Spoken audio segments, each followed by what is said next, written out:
Okay, everyone, let's get started. It's our last class.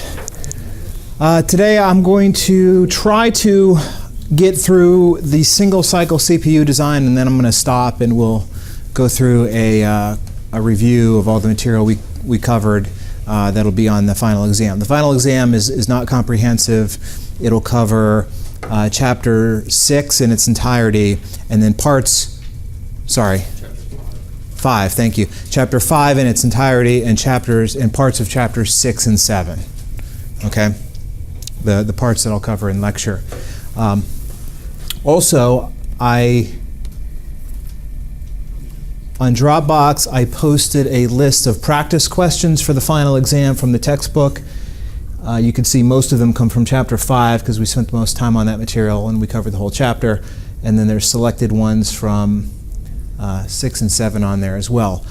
I didn't send these out in an email yet because I wanted to wait till after to see how far I got in this lecture before I finalize that list. But that should be the list I'm going to email out tonight. Okay, so. Oh, yes, and there's a quiz. Thank you. Yes, thank you, Hendrik. There's quiz 9. The last quiz should have gone live a minute ago, and it's due by 11:59 p.m. on Friday night. Okay, so last time we got into Chapter 6, and Chapter 6 is mostly a review of stuff you already know from 212. So I blew through it really fast. I'll go through it again really fast today, and if you have any questions about this or if there's something you don't remember, please stop me and ask. Because it's very important that you know MIPS instruction set architecture very well, or you're going to be lost, because Chapter 7 is all about how to build a MIPS CPU, and building a MIPS CPU is designing hardware to run MIPS instructions. So you have to understand how MIPS instructions work and also how they're encoded in order to implement the hardware that executes the instructions. So MIPS is a very typical instruction set architecture. It's similar to ARM and RISC-V, also similar to Intel microcode instructions. You break down statements and constructs into smaller steps that are assembly language instructions, which are translated to machine instructions, which is the binary. They start out with a mnemonic and operands. Mnemonic is a little word that denotes what the instruction is. MIPS is load store. It has 32 general purpose registers that are, for the purpose of this class, are 32 bits each, although in a 64-bit version of MIPS they would be 64 bits each. The registers are used for temporary storage of intermediate results, but in some cases they also store things like the stack pointer and the frame pointer and the return address and special values as well. MIPS, so some architectures have, like, for example, a stack pointer register that's used specifically for the stack pointer, like that's Intel does it that way. MIPS just assigns the stack pointer into a general purpose register. But MIPS has a special register called the program counter. That's the program counter. It's where you are. Whereas the ARM architecture just assigns register 14 to the program counter. Right? So ARM takes this to, ARM has these numbered registers that serve as the temporary registers for calculating expressions, but also as for special purposes like the program counter, right?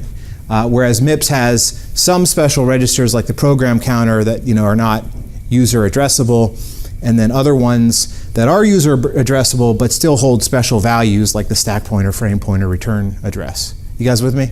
It's kind of confusing, but basically the question is, you've got these registers that as a programmer you can access. You can type in addresses to these registers in your program, some of which you want to leave alone though. That's what I'm saying, right? Okay, so I think you guys probably, seems like everyone's okay with that. You remember that from 2 years ago in 212. MIPS is a RISC instruction set architecture, like everything is these days. And as a RISC, RISC means that there are relatively few instructions in the repertoire of instructions, meaning that the compiler doesn't have a lot of options when it's picking instructions to generate, which is good. You restrict the compiler's choices for generating instructions, and that way you're guaranteed that the compiler will use all the instructions. It's kind of the idea, as opposed to having these highly specialized instructions that the compiler may not use very, very often or not at all. So in other words, RISC instruction sets are designed for compilers. They're not designed to write in assembly language. So you might ask, why are we going to write in assembly language? You're going to torture us? I mean, MIPS was designed specifically to be horrible to write in, to program in. It was designed for the express purpose of only being able to accept machine-generated code, not human-generated code. So why would we write in a MIPS? It's cruel. You have to understand MIPS in order to design the CPU that executes MIPS. So that's why we're learning it. RISC also means load store. I should say RISC implies load store, meaning that any number crunching instructions, arithmetic, logical shift, comparison, any type of operations, number crunching, calculations, all just registers. And then you have separate load and store instructions that move data, that shuffle data between registers in memory, right? And you might say, as opposed to what? As opposed to being able to do an add where you give the add instruction memory addresses, right? That would be a CISC architecture, right? You can't give an add memory addresses, you can only give it register addresses in a RISC architecture. You guys with me? Okay, and then there's also 3 different types of instructions, R, I, and J. That's very simple. And all of these instructions are 32 bits.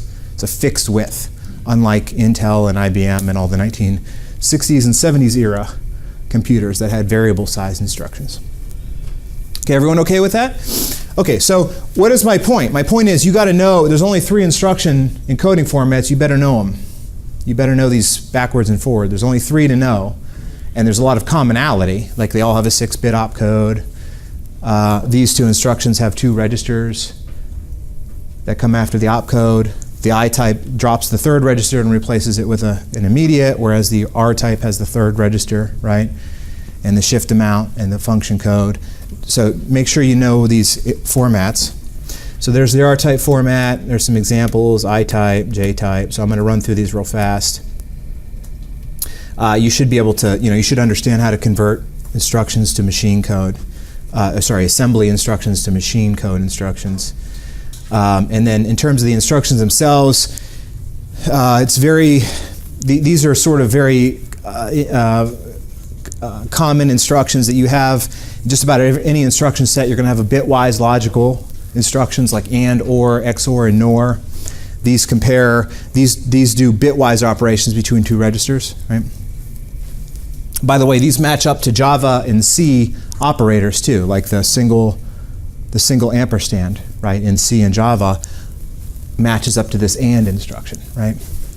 And then there's immediate versions of these where if you don't want to do an AND of 2 registers, you want to do an AND of a register and a single 16-bit constant, then you would use the immediate version of that. Then there's shift instructions, which match up to the less than, greater than operators in C and Java. And then there's branch instructions, which are conditional, which are used for if statements and loops. And then there's jump instructions, which are for functions, unconditional. Okay, so with that out of the way, we also talked about word addressable memory. So this part is kind of strange because it's kind of a hack. This is a very unnatural, confusing, horrible hack. This idea is that IBM decided in 1962 that we were going to develop this concept of a byte, or an octet, as they say in France, which is an 8-bit unit of data. And 8 bits these days is like a penny. It's completely worthless. Nothing, we don't need it. But yet we standardized on this notion of a byte. But yet every memory, every register file, every ALU, everything in the computing world operates on words, which are 32 bits or 64 bits. Nothing uses bytes anymore. It's a completely outdated concept. So whenever you have a memory address, generally you think of it as a word address, but technically they're not word addresses, they're byte addresses. And so what ends up happening is your memory address is always going to be a multiple of your word size. Not always, but usually. There's load byte and load half word instructions, but they're very they're not used very often. Generally speaking, every time you do a load or store, it's going to be an address that's evenly divisible by 4, and so those 2 low order bits just are typically just 0, 0 in the address.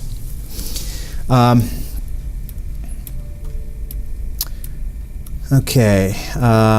Okay. So the way this chapter is organized is they start out with a single cycle CPU design. The idea is to take all of the components that we covered in Chapter 5 and just wire them up to get a CPU. So Chapter 5 is, here's a bunch of digital building blocks. Chapter 6 is, here's a review of MIPS. Chapter 7 is, take the building blocks, wire them together, you got a CPU. There's 3 styles of CPUs though. There's a single cycle CPU where each instruction is executed in 1 cycle. And there's a multi-cycle CPU where each instruction is broken into multiple cycles where the number of cycles depends on the instruction. So a load word would take 5 cycles, whereas an add would take 4, and a branch if equal would take 3 cycles, right? That's the multi-cycle CPU. The multi-cycle CPU is pretty cool because you have to design a finite state machine to control it, right? So you go through a sequence of states where that sequence of states depends on the instruction. The first 2 states are always the same, fetch and decode, and then after decode you go into separate execute states depending on what the instruction is, and then from there you go to other states depending on the instruction. So you fetch in 1 cycle, you decode in the second one, and then you branch out depending on the instruction. The problem is that nobody uses multi-cycle CPUs anymore. It's a completely obsolete concept. And it's presented in the textbook just, I think, as a historical note. Single cycle and pipeline CPUs, on the other hand, are still used. So a lot of these really lightweight embedded CPUs that you find like in Arduinos and things like that. In fact, the ARM Cortex M series of microprocessors, M standing for microcontroller, those, if I remember correctly, those are all single cycle CPUs, meaning 1 cycle, 1 instruction. And that makes things really simple design-wise. But the problem is that the clock cycle has to be pretty long for you to do that, right? So the disadvantage of that is it's simple hardware, it's very power efficient, but not very performant, right? Pipeline CPUs also execute 1 instruction per cycle, but they execute multiple, they have multiple instructions being executed at one time. So they have multiple in-flight instructions, and thus they can have a faster clock speed, basically.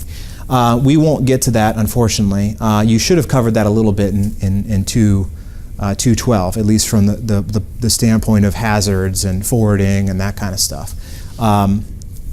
So we won't get to that, and we won't cover multi-cycle. So we're going to try to finish out the single cycle today.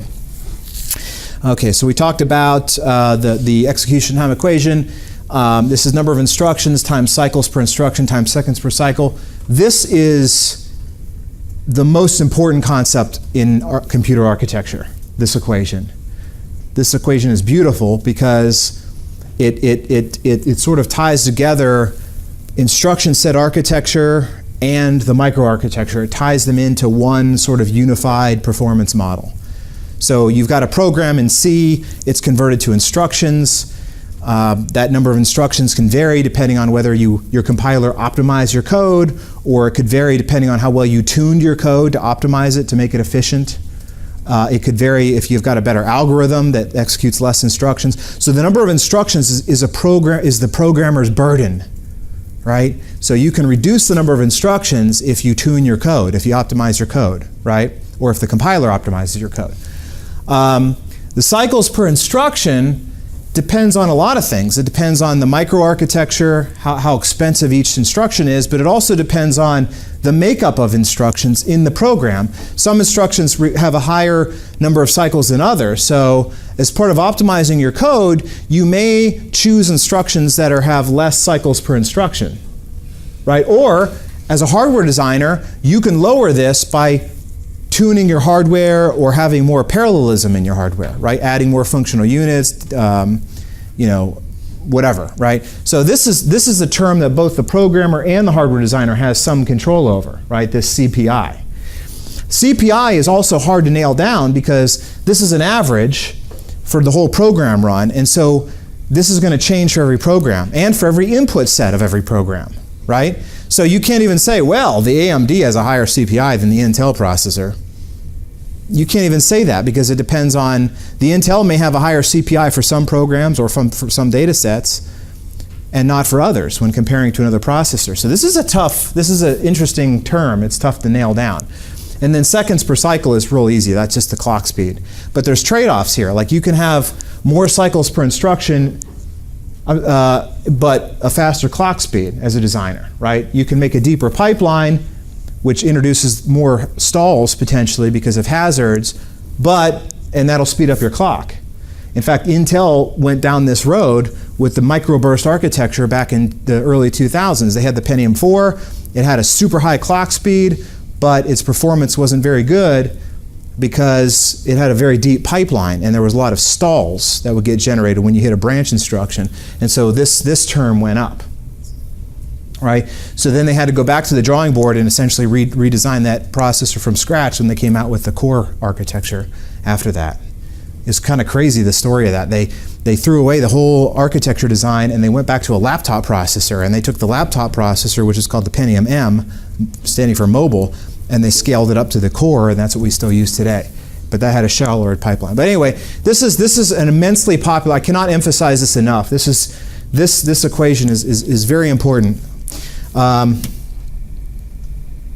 Let's see. So we're going to design a processor that implements just a few instructions and or add, subtract, SLT. All of these are R-type instructions. Notice there's no I variants of these. These are just the regular R-type.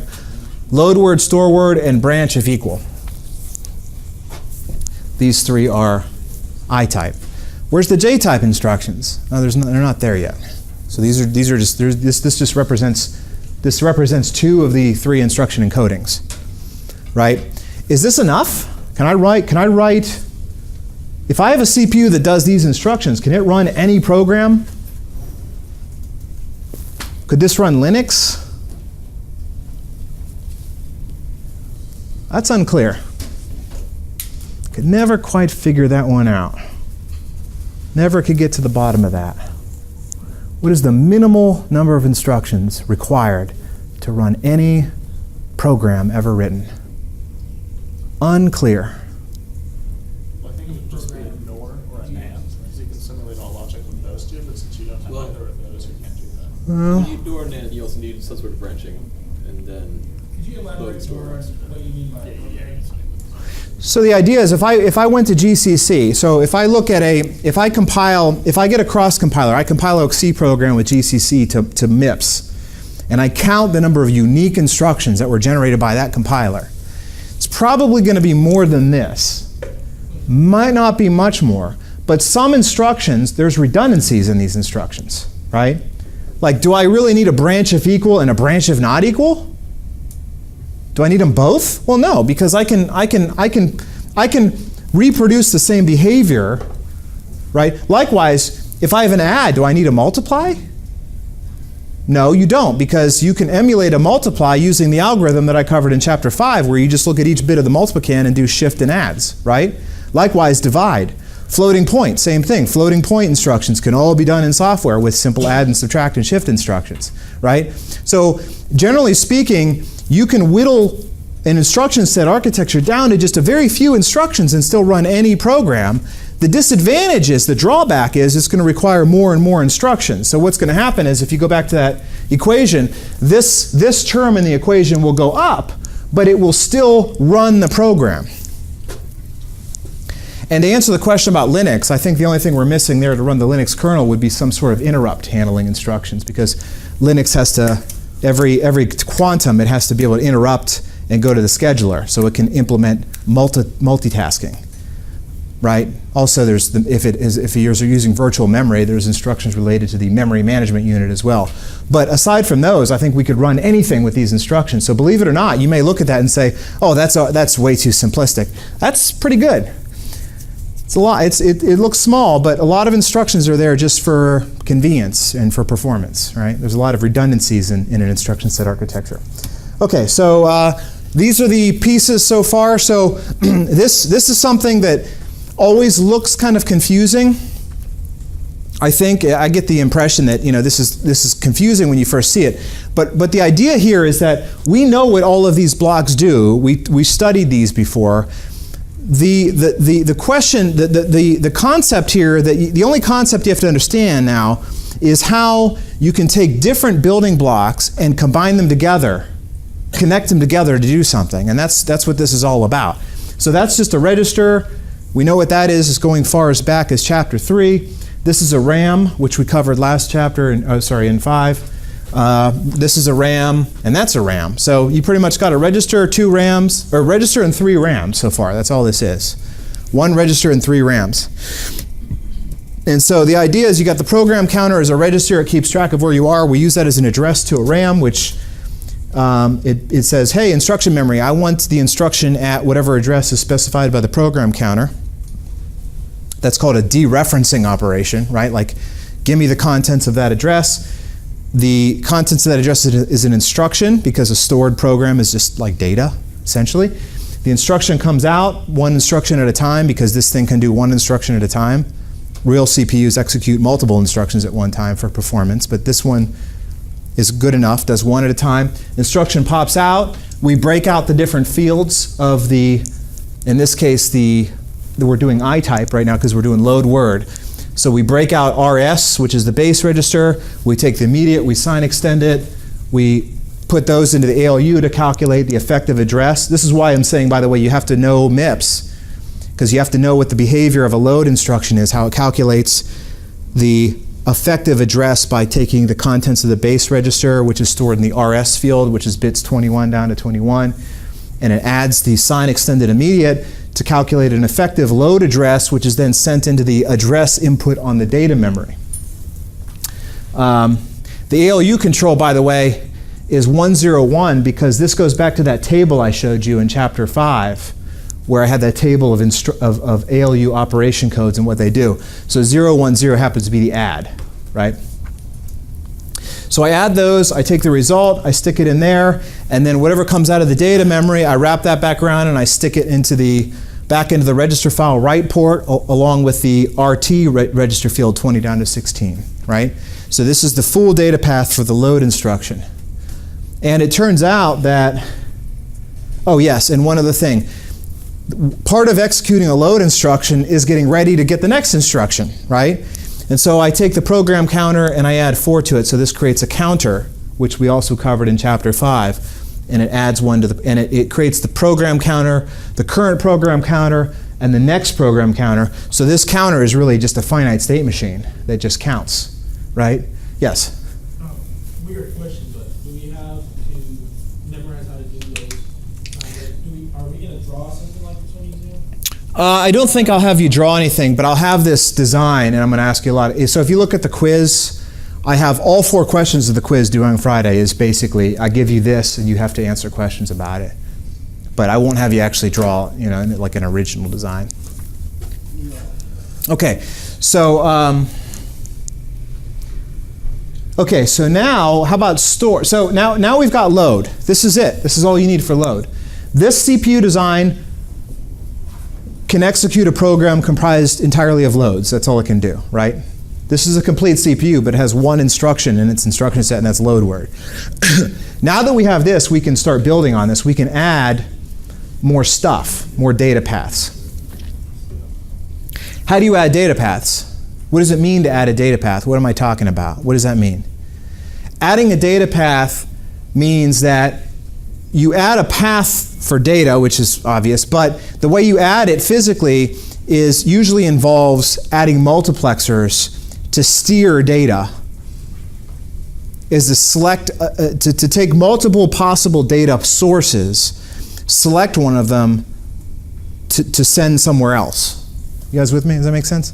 Or in some cases, you don't need a mux if there's no existing wire. So the next thing I want to add here is store word. Store word actually doesn't require any additional stuff. I can add store word without adding anything else. The only difference with store word is I wouldn't write this reg write is hardwired to 1 currently, meaning that I always write a register And that's fine if I'm only doing load words, because load word does write a register. But if I want to add the capability of doing store words doesn't write registers, right? So I'd have to do something about that control line. But aside from that, I think I've got everything I need. So how do I do it? Well, I take, I add this address to input. The second read port wasn't being used for the load. I'm going to use it now. I'm going to take 20 down to 16, which is the RT field. Now again, when I say RT field, I'm assuming you know what that is. If you know MIPS, you know about the RT field is a significant thing in MIPS. That's essentially the second register field, right? The second register field, second register operand, right? I shove that in there to the A2, the second address input. Why? Because a store word, unlike a load word that only requires one read register for the base register, a store word requires the base register and the register value that I want to actually store to memory. So that's why I'm pulling out a second register out of there, which comes out of the read data 2, and I'm going to connect that to the write data on the data memory, right? So I didn't have to add any muxes here, because I could take advantage of the fact that I wasn't formally using that second read port, and I wasn't taking advantage of the write port on the data memory. So I just pretty much just connected those things that weren't connected before at all, because I wasn't using them. And then there's a mem write signal that has to be set to 1 for a store. I've got to tell the data memory when I want to write. So there's a mem write and there's a reg write. Reg write says write a register, useful for just about every instruction except for store word and branch and jump. And then there's a mem write signal that writes the memory, and that's used only for store words. You guys with me? Meaning that mem write is hardly ever used. I shouldn't say hardly ever used. I mean, you have a store word every, I don't know, 6th to 8th instruction, generally speaking. But if you looked at a timing diagram, you'd see that mem write high 1, maybe 10% of the time, right? Whereas reg write would be high 95% of the time. You guys with me? Right? So because why? Because I write to registers a lot. I only write to memory every once in a while. Why? Because it's a load store architecture, right? That's how load store architectures emphasize, they try to keep you in the register file as much as possible and only go to memory whenever needed, because you pay a high price to go to memory. Okay, okay, next. Now we want to add support for R-type instructions, right? It says R-type there. So how do we do that? Well, now we have to add some muxes. Why? Well, because first of all, with an I-type instruction, we use the ALU to add the contents of our first register operand, and we're going to add it to the sign extended immediate. Right? That's what an I-type does. But when we add R-type, now we have to be able to share the second input on the ALU. Now the ALU has to have a choice. Add the first register to the immediate, or add the first register to the second register. Right? So we got to have a way to get the second register, which comes out of this read data 2. We got to have a way to get that in the ALU, but we also still have to have a way to get the immediate in the ALU. So we need to be able to do both, one at a time, but both, for depending on the instruction. So that's why you add this mux here. So the mux allows you to steer, allows you to kind of route the appropriate second input on the ALU, depending on if it's an I-type or an R-type, right? And then there's a control signal called ALU source. So the control unit will set the ALU source depending on whether I'm doing an R-type or an I-type instruction, right? So for an I-type instruction, it's going to be 1, because that's the 1 input. And for an R-type instruction, it's going to be a 0, just because that's how muxes work and that's how they have it connected to the ports here, right? Now, what about the data? So that covers what goes in the ALU. But what about the destination register for the ALU?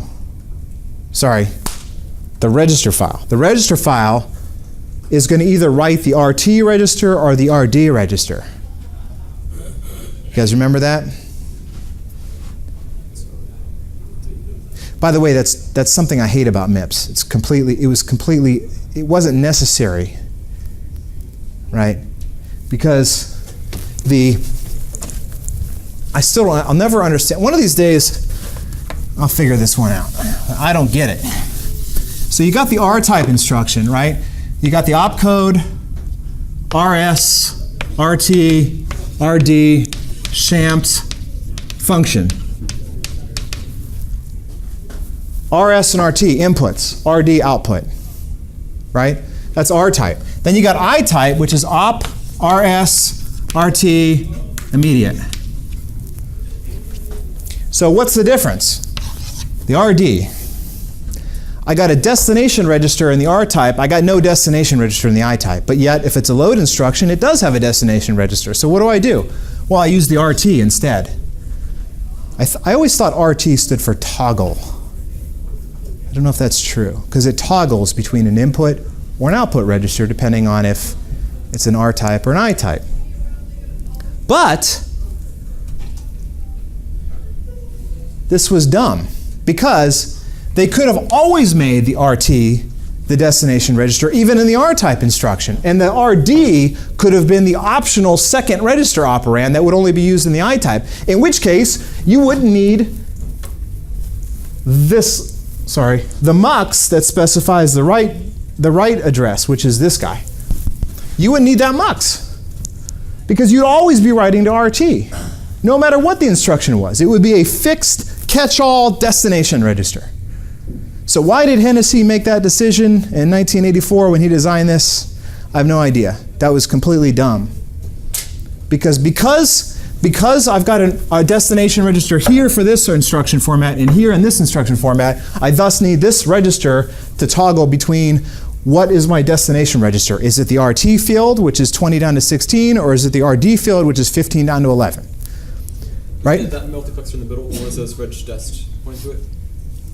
Oh yes, I'm sorry, it was this one actually. Yes, you're right. This selects what data I send back to the register file. This selects the address, the right address. Yeah, that's right. So this one goes back. See how this is the address 3?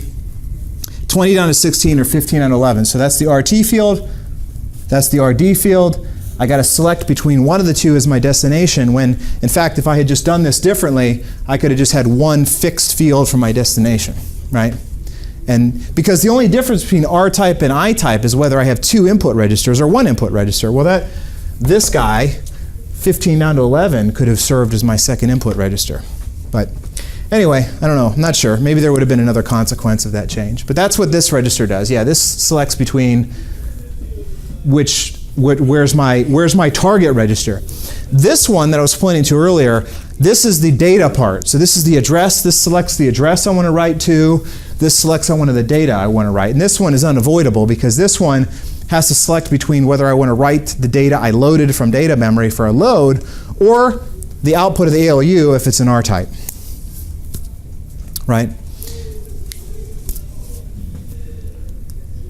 So let's say I ask you a question on the test. I'll say, how would I modify this if I want to add an instruction that writes the program counter to the register file? Like, let's say I have an instruction that does, well, there is an instruction in there. There's an instruction called jump and link. Jump and link jumps to a subroutine, and then it takes the program counter and stores it in the register file so I have a place to go back to. So I can return to my call, if you have a subroutine, you have a caller and a callee. After I get done executing my callee, I want to go back to the caller where I left off. I need a way to get the program counter into the register file in order to make that work. How do I do that? Well, in order to do that, I need a data path that goes from the program counter here to the right data input on the register file here, right? And that right data is controlled by this guy. So, easy. I add another input to this MUX, and I connect the program counter to it. And that way, that MUX will then control what I write back, and I'll have then 3 options. I can say data from memory, data from ALU, program counter. 3 options, right? So if I want to add another option to write to the register file, all I got to do is add more inputs to that MUX. That's it, right? Now, if I have a jump and link, by the way, the register it writes to is always register 31, because that's the link register, right? So thus, I would have to also add an input to this MUX and put a hard-coded 31 in there, right? Because if I do a jump and link, I want to write the program counter to register 31. So I got to add another option here. But once I have these muxes, it's awesome because I can just keep adding to these muxes and I can create any arbitrary instruction I want, right? Like let's say, for instance, the ALU, this guy. Let's say I want to be able to add instruction that loads a word from memory, increments it, and stores it back. Like an atomic increment instruction, which some instruction set architectures have. I could do that, but I would need to get the read data, route that back into, well, probably I'd have to add a mux for source A. I'd probably take the read data, put it into a mux that I can force it into the first input in the ALU, add an input to this mux with a hard-coded 1, right? But then I'd run into a problem because I'd have a structural hazard, because then how would I calculate the effective address of the load? Probably if I did that, I would say, you can do an atomic increment, but since I don't want to add another ALU to do the add and the effective address calculation together, and again, assuming this is a single cycle CPU, or a pipeline would be the same problem, I would have to then say, no effective address calculation. No offset. Give me a register that's going to be the address, and I'll atomically add 1 to it.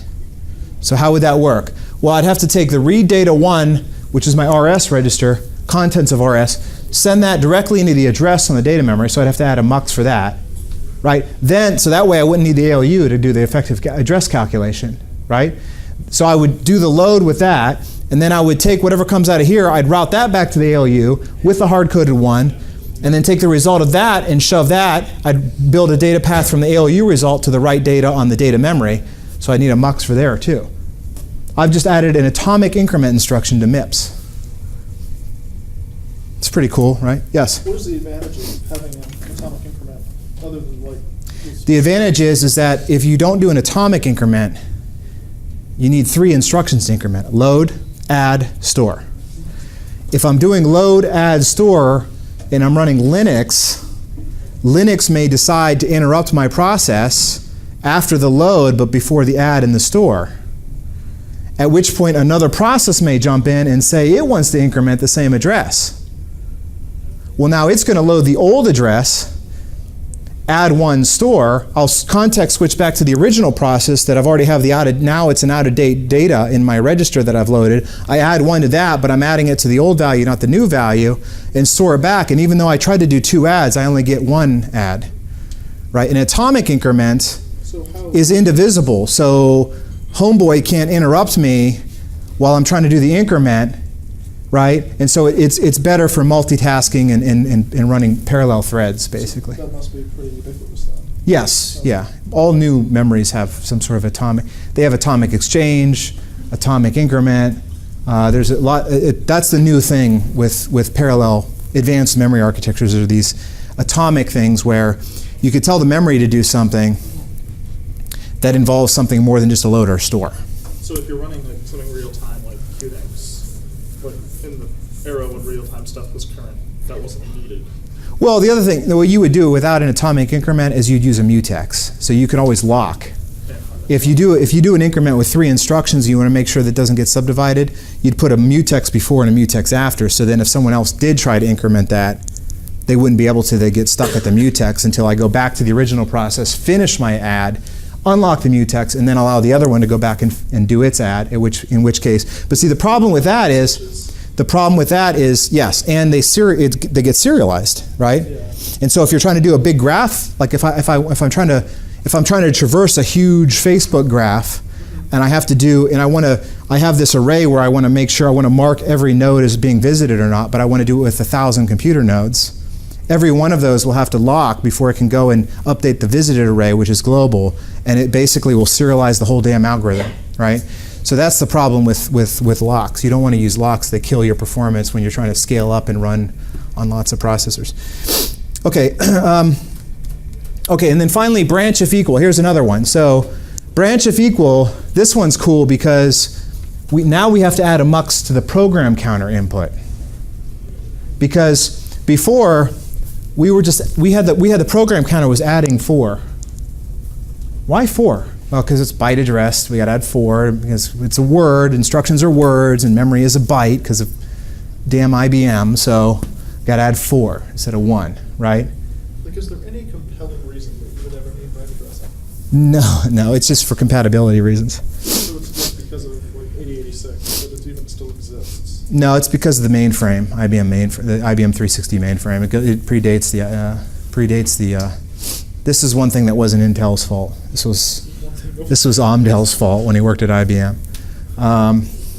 Yeah, bytes. I think it was Amdel or his team. This is the Nuxie problem, right?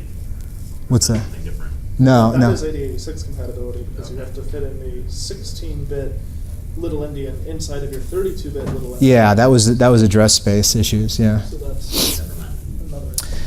Okay, so anyway, the branch if equal allows us to not just add 4. Now we can add either 4 or we can add the output of this secondary branch, the secondary adder, which takes the immediate and adds it to the old program counter and gives us the new program counter if it's a branch. You guys with me? Make sense? Now, if I want to add jump instructions, what do? Add more inputs to this MUX. Gives me more choices for what the next program counter is going to be. Any questions about this? Okay. So, so the final thing to do. So we can keep going with this, by the way. You can keep adding instruction after instruction, and essentially all that means is you're adding inputs to MUXes. Right? You add more possible ways to route data, you can implement more instructions. But this is the complete design to execute the small set of instructions I showed you. The only thing we're missing is a control unit. The control unit is what actually programs the MUXes and anything else that needs programmed, like telling the register file to write, the memory to write, or telling the ALU what to do. Those are all controller things. Right? So this is a simple control unit because it's a single cycle CPU. So all that's happening here is you fetch an instruction, you look at its an opcode, and you decompose that opcode to a set of values of control signals. That's it. So what that means is for every instruction will have its own state, its own values of these blue wires, which will allow me to configure this design in different ways to perform different instructions, right? So, for example, this is the classic test question is take this design, give me the value of these control signals for an add instruction. Well, to do that, you just have to walk through and figure out what you have to set in order to make an add instruction work. So let's start with the top, mem to reg. Where does that go? Goes to this MUX. What does that MUX control? Write data on the register file. Controls what gets written back. Okay.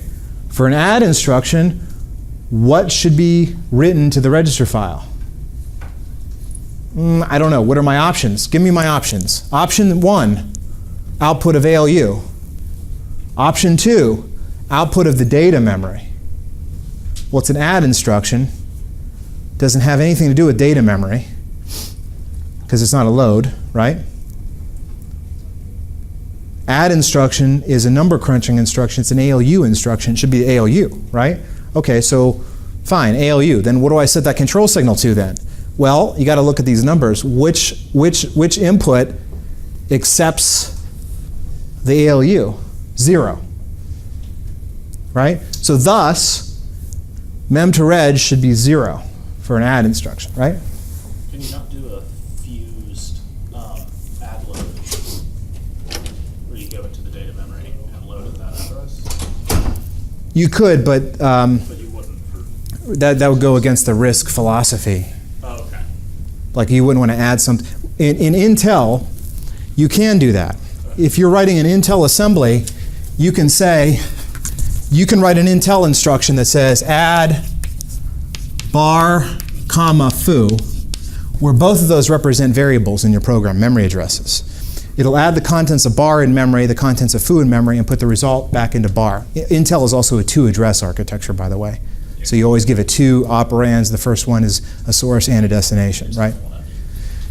But Intel's secret is they do not execute this instruction natively.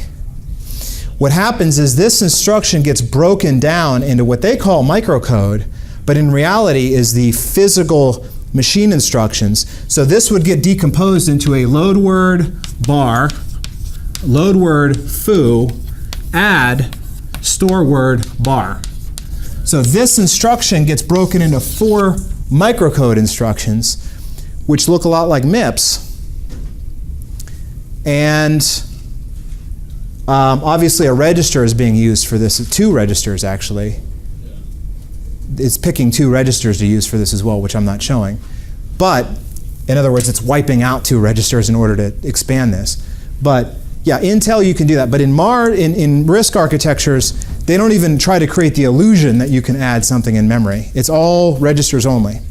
So as the programmer, this is why you're not meant to write code in assembly language, because you have to write load, add, store. Whereas it's much easier if you're writing an Intel assembly, you just put one instruction, add foo to bar, right?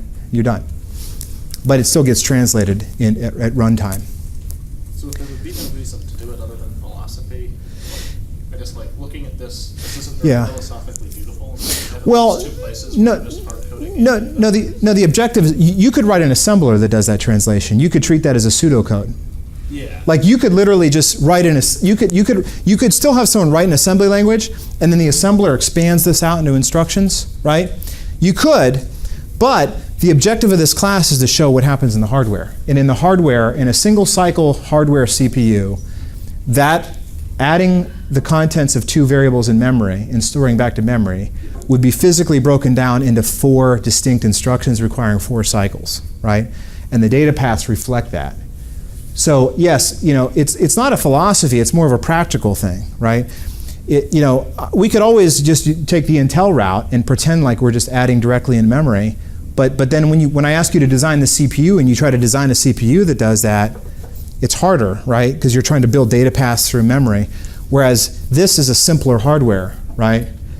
But the trade-off is it's 3 instructions now. So I have to execute a little micro program to do that one little primitive operation that you would expect to be able to do in assembly language, right? That's kind of the idea.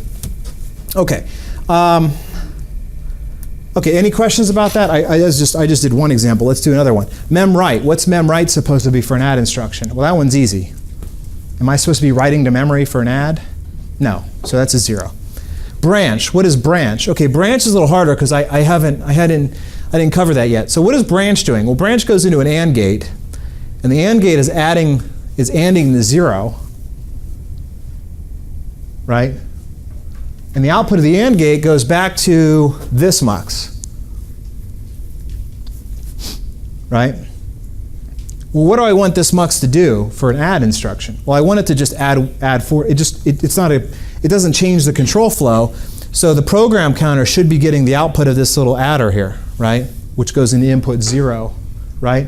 So what I want to do with this is if I set this branch to 0, the 0 goes into an AND gate. If you AND anything with 0, you get a 0 out, and that will tell this mux to select input 0, right? So obviously, branch, if you look at the way that it's set up, the branch control signal is supposed to be 1 if I'm doing a branch. And an add is in a branch, so that should be a 0. You guys with me? Okay, ALU control. That's tougher. I don't know what that should be. It should be an add. It should tell the ALU to add, but I don't know. I don't have that memorized. There's a table, right? There's a table for this. You guys with me? There's a table that relates 3-bit ALU control words to actual operations, right? So I got to look up the one that does add. I think it's 0, 1, 0. ALU source should be 0 because if an add instruction is supposed to take 2 registers and add them, so I want to add 2 registers, not 1 register and immediate, so that mux should be a 0. You guys all see that? Regdest controls the destination register. This is the thing I was ranting about earlier. So this guy is supposed to be selecting between the RD an RT field as the destination. Well, because add is an R-type instruction, it should be RD. So thus, I want 15 down to 11, so that should be a 1. Reg-des should be a 1 to select RD. And then reg-write should be 1 because add does, in fact, write to the register file, as most instructions do, except for store and branches and jumps. Any questions about that? So the methodology that you follow, if I ask you to, actually there's a couple more examples here in the slide, but in general, the methodology is, I give you an instruction, just pick each one of these and just make a decision based on what the instruction does. So you know that an add instruction adds, branch instruction branches, but it doesn't write to the register file, it doesn't write to the memory, right? And it should be doing a subtract for the ALU because a comparison, the branch of equal does a comparison, meaning it subtracts the registers and looks at the 0 output, right? Okay, I think I got some more examples here. Let's see here. Oh, there's the ALU table. Okay, so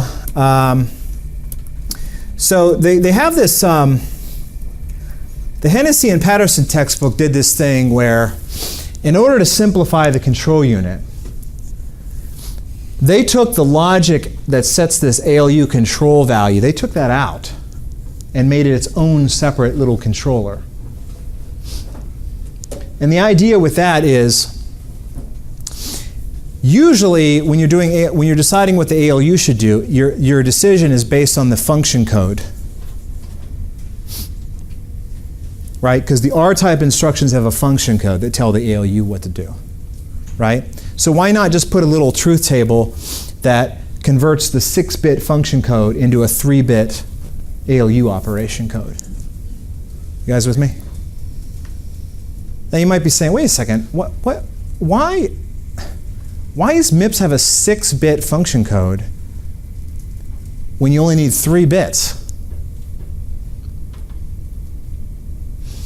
I don't know. It's kind of a waste. I mean, obviously, the 3 bits is based on this simple ALU, which only does 7 operations. A real MIPS CPU can do more than 7. For example, this one doesn't do shifts, for instance, right? It wasn't in the table, right? Was there a shift in the table? No, no shift here, right? Was there a shift? Oh, no, set less than. That's a comparison. That's not a shift. That's easy. Shift left logical, shift right arithmetic, shift right logical. SLT though is set less than operation. There's no shifts. But realistically, even if we went into the real MIPS processor and grabbed every possible arithmetic operation, is there going to be closer to 8 or is it going to be closer to 64? I don't know. I don't know how many. I never counted them. But 64 that's a lot. That's a lot for an ALU. I mean, an ALU, how many, I guess you got multiply and divide. Yeah, I guess there's some, it's hard to, I'm not sure. I'll have to look into that sometime. But anyway, in this case, we only have 7 operations and we have to reconcile in a 6-bit opcode to a 3-bit. Is that possible? Sure. Yeah, there's just a lot of don't cares, essentially, right? But you can build a table that does that. The problem is, and this is why I don't like this, by the way, the problem is that you can't always look at the function code because there are exceptions. If you're doing a branch instruction, there's no function code because it's I-type, right? Likewise, load and store I-types, right? So you have to have this secondary thing where you have a code that goes to this table that says, okay, ALU control unit, I'm going to tell you to either force add, force subtract, or look at the function code and decide what to do yourself, because it's an R-type instruction, right? So this code works, this table works with this table. There's 2 separate tables. There's 2 stages. It's a cascaded table. This table allows the control unit to tell this secondary controller what to do, right? But what's the point? Why not just make it one big table? What's the advantage of this? I don't know. I would have just incorporated everything into the main control unit, right? Which ironically is what is shown here. So this is, in this case, I take the whole ALU control and I just set it right there. The book authors say, well, let's add a secondary controller here. Is this per the MIPS spec or per their suggestion? No, this was Hennessy. And this came from the original Hennessy and Patterson textbook. This was their suggestion. You don't have to do it this way. Actually, they don't show it, do they? Yeah, they don't actually ever show the little tiny ALU control table. It's interesting. Yeah, they don't show it in the slides. Okay, but anyway, in the original version of this course, where we actually design a CPU on an FPGA, nobody does the secondary table. They just incorporate the controller and they put the whole ALU controller, the ALU output, ALU control output, just in one unified monolithic table. Okay.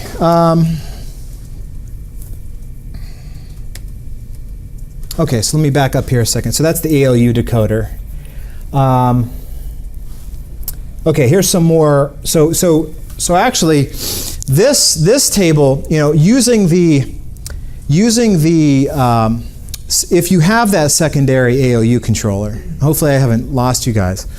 If you have the secondary ALU controller, that does simplify the main control unit, because that way you can collapse all of the instructions that are R-type instructions can all be grouped into one class, right?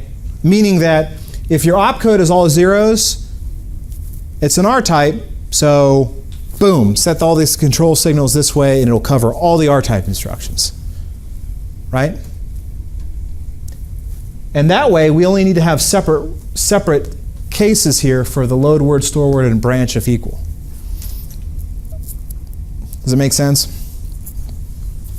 So what is that? So what do they have in there? Well, if it's an R-type, the input to this table, so this is a truth table. This is the only input, the opcode. So you get the instruction that you're executing, you look at the opcode, and from that, everything is decided. All the control signals are decided from the opcode. You guys with me? So,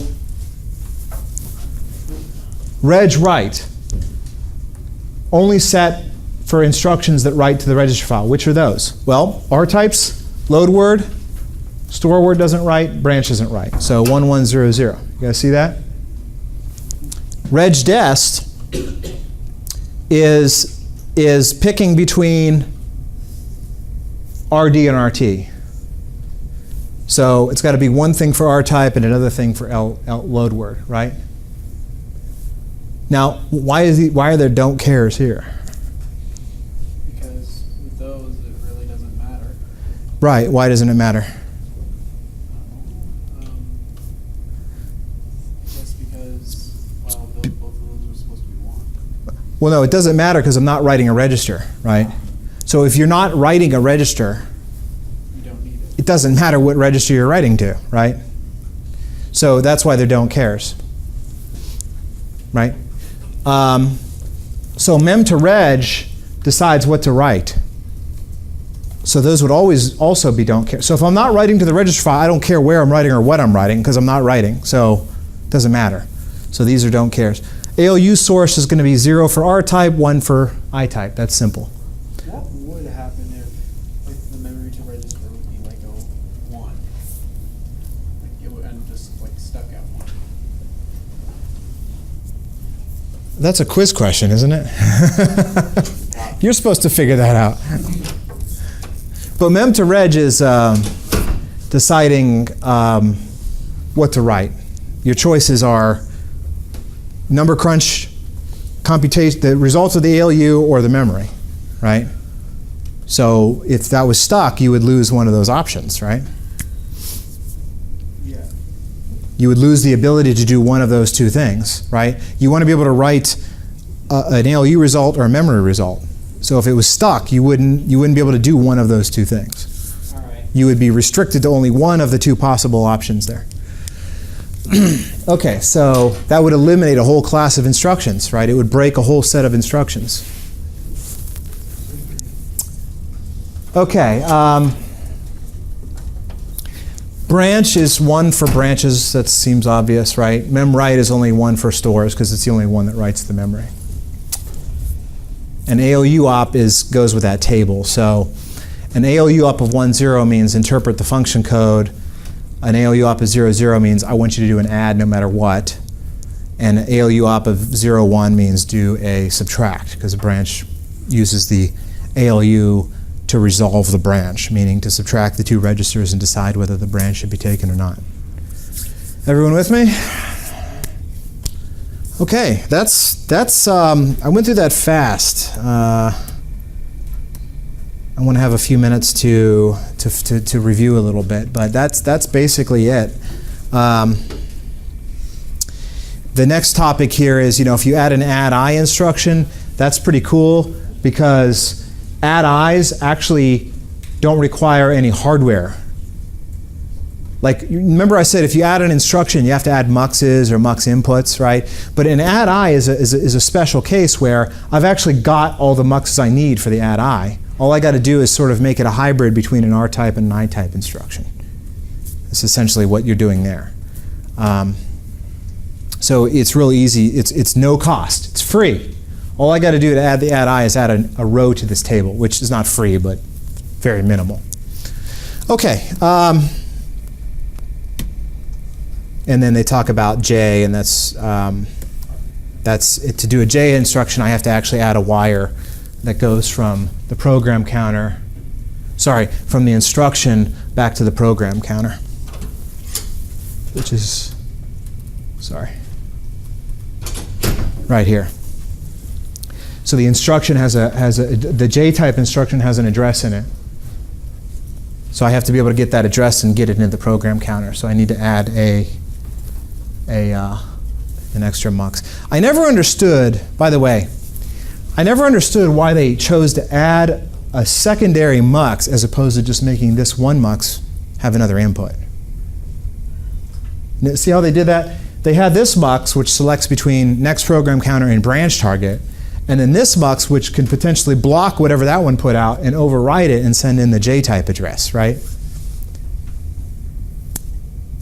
I think they did it so they could, build this up without going back and changing that PC source.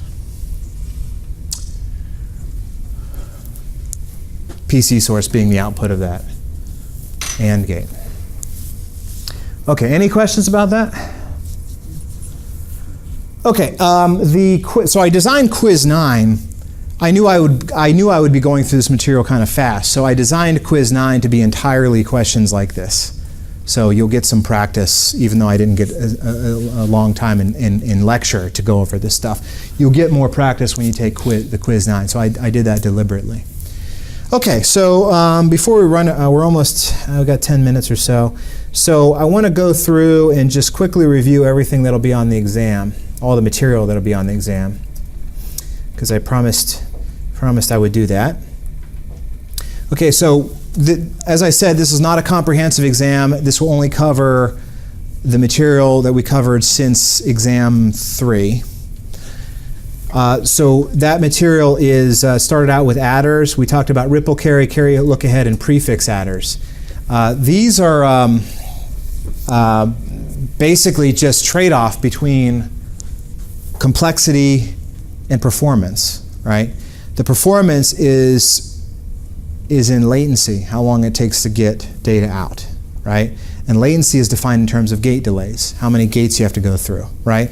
The ripple carry is the slowest because you have to ripple the carry from the least significant column all the way to the most significant column. Carry look ahead is a little faster because you group together groups of bits, and internally they're all ripple carry adders. But amongst the groups, you calculate 2 levels of propagate and generate logic, right? Speeds things up a little bit. And then the prefix is the fastest one, where you literally generate the carry in for each individual output bit, output column. But you do it through a binary tree. So you do this binary operation where you calculate your carry-ins by combining together previously calculated propagate and generates hierarchically. So this one's kind of cool for that reason, but there's a lot of hardware involved. Okay. So I give the most important point is these delays, right? So the delay equations, you have to know these, unfortunately, but you don't necessarily have to remember them, because you can if you know how these work, you can derive these pretty easily. The time for the ripple carry adder is literally just the number of bits times the delay of a full adder, because you go through all the full adders in sequence. They're all chained together. The carry look ahead is a little bit more complicated, but in this case, this part of the equation is really the most significant part. That is going to be the largest term. It's going to be n divided by k minus 1 times the and/or. So n is the number of bits, k is the group size. So you just take each group. You basically you're passing the main carry, the top level carry in has to go through each group. So if n is 32 and k is 4, you got to go through 8 groups. Actually, well, 7. Subtract 1. 1 less than 8. And then you multiply that by this and/or, because this and/or is actually how you ripple through the groups. And then you have to add to that the propagate and generate logic, these two terms, which is the propagate and generate for individual bits, the propagate and generate for the groups that are computed from the bits. And then this term represents the ripple carry effect within each group of bits. So if you've got groups of 4, you still got to go through, this is like a miniature ripple carry adder, but it's not n times TFA, it's k times TFA. And k is usually much smaller than n, right? And then for the prefix adder, it's actually pretty simple. It's just the propagate and generates for each bit, which you needed for the ripple carry, the carry look ahead, and then the time for the XOR, which is essentially this is the full adder delay, right? Because what is a full adder? Well, it's an XOR that generates the sum, and then it's the carry-out logic, but we're not using any carry-out logic for this adder, right? There is no carry-out logic inside the full adder. So this TXOR is literally just, if we have the inputs to the full adder and we just want the sum and not the carry-out, then it's just an XOR gate, right? That's what an adder is. A binary adder is just a modulo 2 if you don't have to worry about generating a carry-out. And then generating the carry-in is log base 2 n times whatever the cost of generating those prefixes are. The prefix being, how you take the generates and propagates from 2 halves and combine them together. Okay?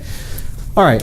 Then we talked about, after we got through the adder stuff, it got a lot simpler. We talked about subtractors, or just take the 2's complement of b and add, that does a subtract.